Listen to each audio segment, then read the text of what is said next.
For 40 years, he ran the most trusted investment fund on Wall Street. Politicians invested with him. Banks invested with him. Celebrities begged for a spot on his client list. There was just one problem. He never made a single trade. Not one. In 40 years.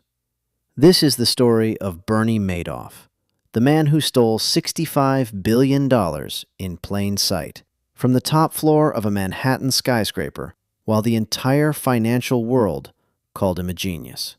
Bernie Madoff wasn't some anonymous con man working out of a back alley. He was Wall Street royalty. He founded his firm in 1960 with $5,000 he had saved installing sprinkler systems.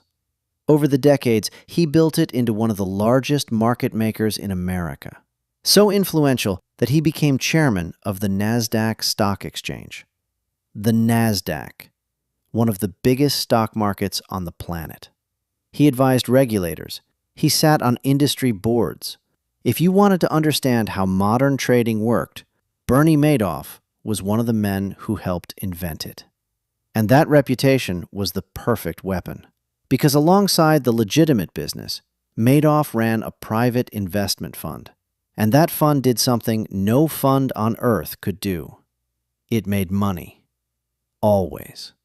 Up markets, down markets, crashes, recessions, the returns came in steady around 10 to 12% a year, year after year after year. Investors didn't just want in. They felt honored to be let in. Madoff turned people away on purpose, and it only made them want it more. Charities, pension funds, universities, movie stars, all of them handed him their savings and slept soundly at night. But here's where it gets crazy. There was no fund. There were no investments, no stocks, no strategy. Behind a locked door on the 17th floor of his building, a small team wasn't trading anything. They were printing fake account statements. A Ponzi scheme works like this. You take money from new investors and you use it to pay the old ones. That's it. That's the entire trick. Nothing is ever invested. Nothing ever grows. The profits people see on their statements are just other people's deposits moving in a circle. As long as new money keeps flowing in, everybody gets paid and everybody stays happy.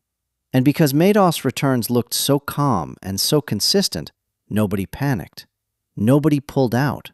Most clients left their profits sitting in the account to keep growing, which meant Madoff rarely had to hand over money he didn't actually have.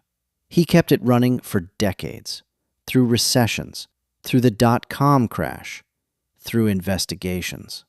Because people did ask questions. A financial analyst named Harry Markopolos took his findings to the SEC, the government agency that polices Wall Street, and told them in writing that Madoff was running a Ponzi scheme.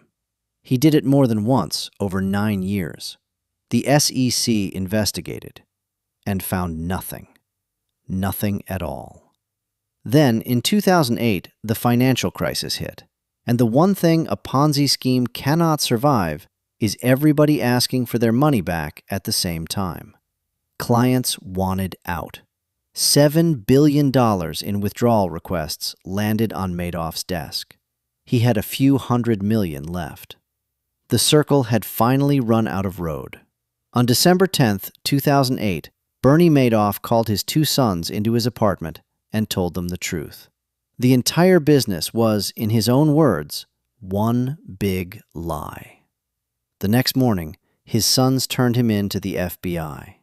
In March 2009, he pleaded guilty to 11 federal felonies. No trial, no defense. He admitted all of it. The judge sentenced him to 150 years in prison. The damage was almost impossible to measure.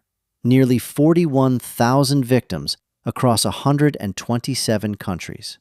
Charities forced to shut their doors. Retirees who lost everything in their 70s. And his own family was destroyed along with it. His brother went to prison. His elder son died 2 years to the day after the arrest. His sons were never charged and always insisted they knew nothing. Bernie Madoff died behind bars in April 2021 at the age of 82. Since then, investigators have clawed back billions. Victims have now recovered around 94% of their proven losses, one of the most successful recoveries in the history